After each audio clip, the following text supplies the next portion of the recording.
नमस्कार दोस्तों, आज के इस वीडियो में हम नीट 2024 के क्वेश्चंस पेपर को डिस्कस करने वाले हैं, जिसके इंटरनली हमने पार्ट नंबर 8 तक कवर कर लिया था। आज के इस वीडियो में हम पार्ट नंबर 9 कवर करने वाले हैं, जिसमें हम क्वेश्चंस नंबर 181 से लेकर के 190 तक के 10 क्वेश्चंस को कवर करेंगे। ठीक है, तो बने रहिए इस वीडियो में और क्वेश्चंस को एंजॉय करते रहिए। फर्स्टली जो क्वेश्चन यहाँ पे कहा जा रहा है, which of the following is not a steroid hormone, मतलब कि इनमें से कौन स्टेरॉइड हार्मोन नहीं है, राइट।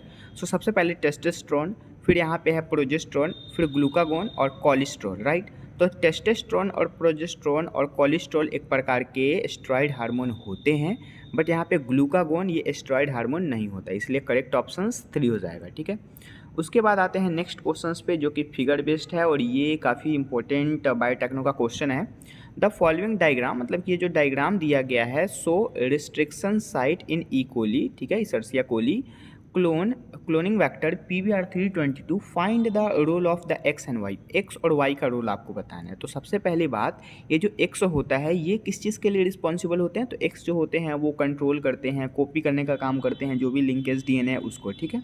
और ये जो वाई होता है इसका काम होता है मतलब कि प्रोटीन के लिए, ठीक है, मतलब वो इन्वॉल्व होता है रिप्लिकेशन ऑफ द प्लाज्मिड के लिए, तो उसको हमें मैचिंग करना है। तो सबसे पहले यहाँ पे the gene x is responsible for controlling and, बिल्कुल सही बात है। और y is the protein involve in the replication of DNA, बिल्कुल सही। अभी मैंने पहले ही आपको बताया कि उसमें रेप्लिकेशन होता है वाई के इंटरनली, जो यहाँ पे दिया गया है, और एक्स में कंट्रोल का काम होता है। लेकिन इसमें क्या कहा गया, the x gene is protein involving, बिल्कुल गलत हो गया। एक्स जो होता है वो कंट्रोल करता है, ठीक है। दूसरा, x is responsible for the recognisation site, गलत हो गया। X is responsible for the restriction, यहाँ पे रेसिस्टेंस टू द एंटीबॉडी, ये भी गलत हो गया, ठीक है। राइट आंसर्स ए हो जाएगा। अगेन आएंगे हम अपने नेक्स्ट क्वेश्चंस पे। Which of the following is a which of the following is not a natural और ट्रेडिशनल कॉन्ट्रासेप्टिव मैथड, आपको बताना है कि इनमें से कौन सा ऐसा ऑप्शन है जो नेचुरल मेथड या फिर ट्रेडिशनल मेथड नहीं है, ठीक है। तो ऑप्शन यहाँ पे पीरियोडिक एब्सेंस जो कि होता है, लैक्टेशनल एमिनोरिया ये भी नेचुरल मेथड है, क्वाइटस इंटरप्ट ये भी नेचुरल मेथड है, लेकिन वोल्ट एक प्रकार के बैरियर मेथड होते हैं। बैरियर कहने का मतलब लाइक कॉन्डम हो गया, डायफ्राम हो गया, और भी बहुत सारे ऐसे मतलब product use in the available in the market, right, जिसको आप आसानी से यूज़ कर सकते हैं, और वो एक बैरियर मेथड होता है like volt is the use for the female, okay. तो करेक्ट ऑप्शन ये हो जाएगा क्योंकि नॉट पूछा गया है। अगेन आते हैं नेक्स्ट क्वेश्चंस पे। Given below are some stages of human evolution, human evolution से आपको क्वेश्चन दिया गया है, अरेंज करना है सीक्वेंस को, ठीक है। तो यहाँ पे सीक्वेंस अरेंज कैसे करेंगे, तो सबसे पहले होमो हैबिलस, उसके बाद हैबिलिस, होमो सैपियंस, होमो नैंथ्रेमैन बोला जाता है इसको, और होमो इरेक्टस। तो सबसे पहले देखा जाए तो होमो हैबिलस सबसे बहुत पुराने समय में था, उसके बाद आया हमारा होमो इरेक्टस, तब आया होमो नैंथ्रेमैन, जिसका 1400 मतलब ब्रेन साइज जो है वो 900 था, ठीक है। और अभी के समय में होमो सैपियंस का ब्रेन साइज 1400 सीसी का है, ठीक है। So correct option is A, D, C and B, ADCB, this is the correct option, right. Again आते हैं नेक्स्ट क्वेश्चन पे। The TI plasmid of agrobacterium tumefaciens, ठीक है, स्टैंड फॉर। तो TI प्लाज्मिड के लिए एग्रोबैक्टीरियम ट्यूमिफिशियंस जो होते हैं वो ये कहलाते हैं ट्यूमर इंक्लूडिंग प्लाज्मिड, मतलब कि वैसा प्लाज्मिड जिसके अंदर में ट्यूमर क्या हो, इंक्लूड हो, पहले से ट्यूमर वहाँ पे हो, प्रेजेंट हो, तो उसको बोलते हैं एग्रोबैक्टीरियम ट्यूमिफिशियंस, या फिर इसी को यहाँ पे एग्रोबैक्टीरियम बता दिया गया, मतलब TI प्लाज्मिड को ही यहाँ पे एग्रोबैक्टीरियम ट्यूमिफिशियंस, जो कि ट्यूमर इंक्लूडिंग प्लाज्मिड स्टैंड करता है, राइट। अगेन आते हैं नेक्स्ट क्वेश्चंस पे। नेक्स्ट क्वेश्चंस पे यहाँ पे हमें जूलॉजी का है, जो कि सेक्शन बी का पार्ट है, और ये थोड़े से मतलब कि हार्ड टाइप के होते हैं as compare to the section A, ठीक है। सो मैचिंग करना है यहाँ पे लिस्ट 1 और लिस्ट 2 को। लिस्ट 1 में क्या है, RNA polymerase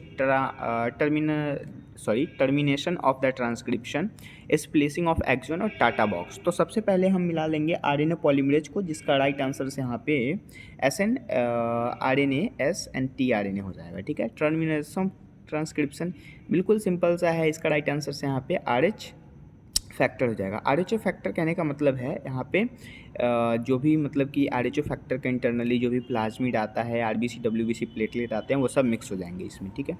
and splicing of the exon, जिसका राइट आंसर से यहाँ पे हमें ए हो गया। ए कहने का मतलब SN-RNPS, और टाटा बॉक्स तो आपको पता ही है कि दिस इज द प्रमोटर। तो right answer is 4, 3, 1 and 2।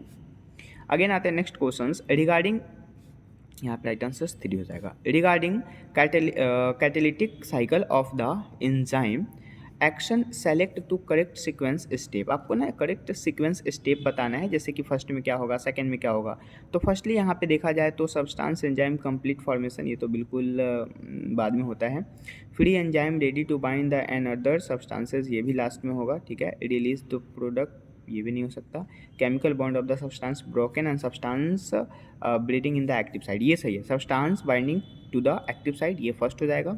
Second हमारा सबस्ट्रेट एंजाइम, मतलब कि इसको हम ए ले लेंगे, सबस्ट्रेट एंजाइम इन द इसको बी ले लेंगे, ठीक है।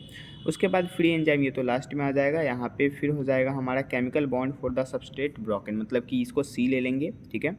उसके बाद फिर हमारा आएगा release of the products, D ले लेंगे उसको, लास्ट में हमारा बी नंबर आ जाएगा, मतलब कि EADCB, this is the correct option. Again आते हैं नेक्स्ट क्वेश्चन पे। Choose the correct statement. आपको ना ये बहुत सारे स्टेटमेंट दिए गए हैं 4, उसको चूज़ करना है। So choose the correct statement given below regarding juxta medullary, मतलब JMN कहने का मतलब जक्स्टा मेडुलरी नेफ्रॉन। तो renal corpuscles of the juxta medullary nephron lie in the outer portion of the renal medulla. So this is not correct options. Luz of Henle is the juxtamedullary nephron runs deep in the medulla, बिल्कुल सही option है, मतलब कि this is the correct options, ठीक है। Again आते हैं next questions पे। यहाँ पे given below the 2 statement, statement first and statement second. Statement first है mitochondria and chloroplast are both double membrane bound organelles, बिल्कुल सही बात है।